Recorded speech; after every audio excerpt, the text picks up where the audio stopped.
Hello! Hello! Okay, part 2.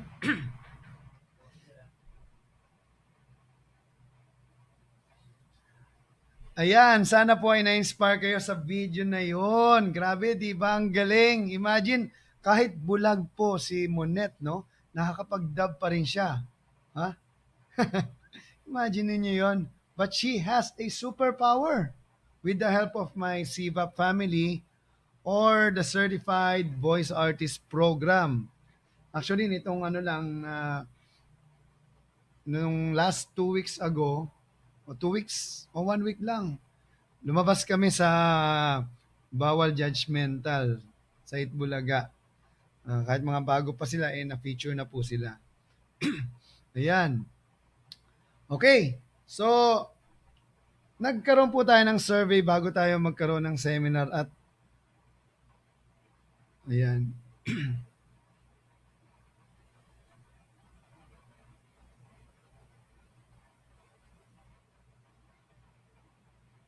Okay. So, sana po na-inspire kayo sa video na yan, no?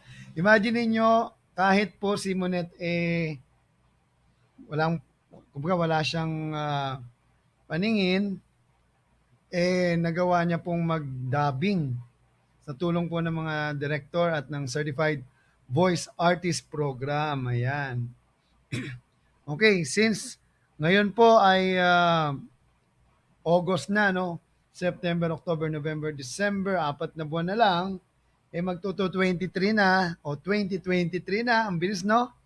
Parang kailan lang nag-start yung pandemic.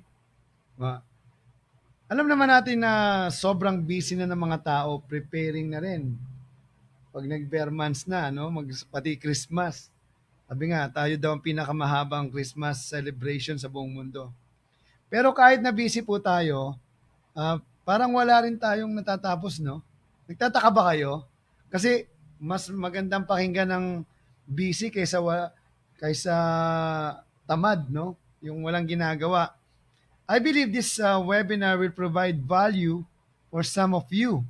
So why not return the favor and subscribe to my channel, The Voice Master. Ayan. So, do you want to be a greater me in 2023? Kasi dapat greater you in 2022. O kaya greatest me in 2023. Okay. Because of that, here are the 12 productivity habits to win back your time and life in 2023. Okay? So ito, panoorin nyo po. Tingnan natin. Number 1, break it up. How do you eat an elephant? Sige nga. Chat your answers. How do you eat an elephant? Paano nyo kainin ang elepante? In 5, 4, 3, 2, 1. Okay, ayan. Ano mga kakainin? Luluto. May kumakain ba ng elepante? Okay, ito ang sagot. 1 bite at a time. Siyempre naman, if you think of only the end goal, it seems impossible. Tama ba? But break it up into smaller tasks and you feel empowered by beginning projects. Sa ganitong paraan, if there's a small failure along the way, hindi halatang palpak o may problema. It's easier to manage and correct. And before you know it, you're back on the right path to your goal. Number 2, preparation is key. Totoo ito sa bawat sulok ng buhay. Kung nagdadala ka ng baon mo sa trabaho, mas maganda kung i-ready mo na siya the night before. Diba? Siyempre, it will save you precious time and anxiety the following morning. It saves time and money. Sabi nga ng lolo kong si Benjamin Franklin, by failing to prepare, you're preparing to fail. Number 3, manage energy, not time.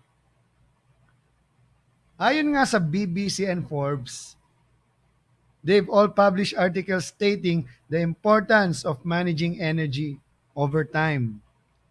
Kapag mahina na ang energy mo, you can't perform at your best. Karamihan sa mga nagpupuyat paggabi at during weekdays or weekends, alright? Oh my goodness.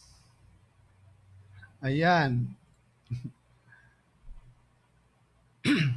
Karamihan nga sa mga nagpupuyat paggabi at during weekends, it will just going to absorb all of your energy and leave you feeling like you've got nothing left to give. It's not more time you need to work, but rather to manage your energy so that when you do work, you maximize a set amount of time well. Okay, number 4, forget email. Siyempre, hindi naman lahat, of course. But to become more productive, you must break the habit of constantly checking your email. Huwag laging bukas ng email. Ayon nga sa ilang mga business insiders, kapag tayo ay na-distract ng mga email, hindi tayo nakaka-focus sa mga importante at mga totoong priority. Kahit ang mga Facebook at social media, if it is not work-related o puro chismis, marites at mga walang kwentang bagay lang ang pinag-uusapan, don't waste your time watching stupid shows na hindi naman makakatulong sa atin. Okay? Number 5, you need the right tools for the right job. Mga kapatid, ito yung point ko na gusto kong stress simula pa kanina. Kaya mas magandang ulit-ulitin natin. Sabi ko nga, okay, how can you be equipped when you don't have the proper equipment?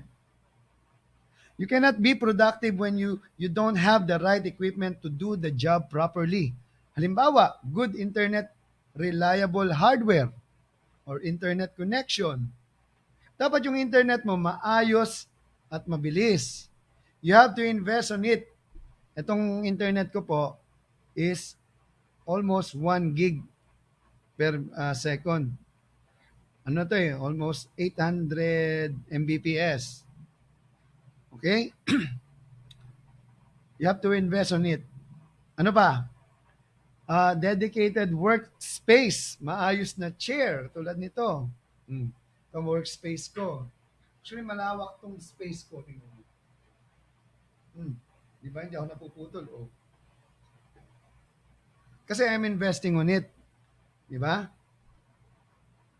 Okay? At mga computers that actually work all of important in saving your time. Lahat po yan, very important. It reduces anxiety and you become more productive. Okay? Number 6, forget the hard grind. Yan, being busy and productive are two completely different things. Hindi ibig sabihin na busy ka at nagwo-work ka 24/7, productive ka na. Ang ibig sabihin lang nun, pagod ka na and you are burnt out. Oh. For me, real focus work is extremely powerful. Yet, most people don't do it. I'm not a fan of grinding because the output and quality degrade dramatically. Number 7. Lapit na tayo Reflect on past mistakes. Learn from them and put them behind you. Kay daling sabihin pero kay hirap gawin. Alam ko. Pero imagine what a waste of energy worrying constantly about something you did wrong. Alam mo, marami akong kilalang ganyan, yung hindi makamove on, yung bang nireject na, kaya naninira pa. O may kilala ba kayong ganon?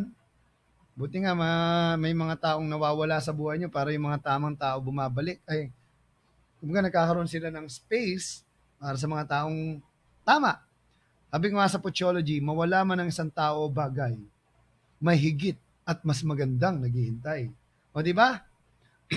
Take the time to reflect on the error. Take the lessons with you and then close the chapter. Sabi ko nga, ang problema ang pinagdaraanan pero hindi tinatambayan. Okay, ulitin ko. Ang problema pinagdaraanan lang pero hindi tinatambayan. Ha? Bagkos sinusolusyonan. Kasi pag hindi mo sinusolusyonan ang problema, may problema ka na naman.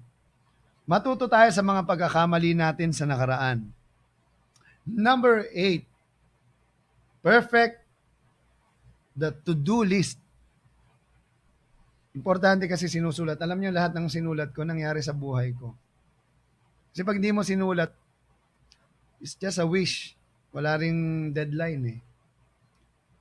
I'm a fan of the to-do list, but it's what you do with that list that really counts. Marami nga yun, nasulat, di mo naman ginawa. Firstly, it's quality over quantity. Di ba? Hindi ibig sabihin masipag ka kung marami kang o mahaba ang listahan mo. Yun, hindi ibig sabihin masipag ka kung mahaba yung listahan mo. At yun yung mga kailangan mong gawin at tsekan. Okay? Secondly, hindi yan dapat andyan to make yourself feel like a failure. Kasi iba, parang, hindi ko na-check. So, feeling mo failure ka na. Hindi po yan nandyan to make you feel like a failure. Kung masyadong mahaba ang listahan mo, hindi mo naman matchekan lahat yan, for sure you're going to feel bad about yourself. Hindi worth it yun. So, keep it simple, doable, and concise. Number 9, hone your skills. Hindi naman natin kayang gawin lahat, di ba? We cannot be good at everything. It's impossible. Kaya nga tanggapin na natin na hindi natin kayang gawin lahat and stop wasting precious time trying to do everything yourself. Kung kailangan mo ng gagawa ng website, kumuha ka ng marunong o kakilala mo na pwedeng gumawa nito. O magbayad ka, ha?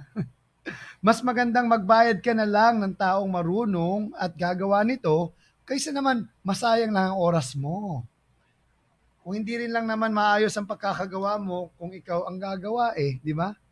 You're just wasting your time when there still have to, when then you still have to pay, you pay someone else to do it for you. Kung nag-aaksaya ka na ng panahon, kung uulitin mo rin lang naman, huwag mo nang pahirapan pa yan sarili mo.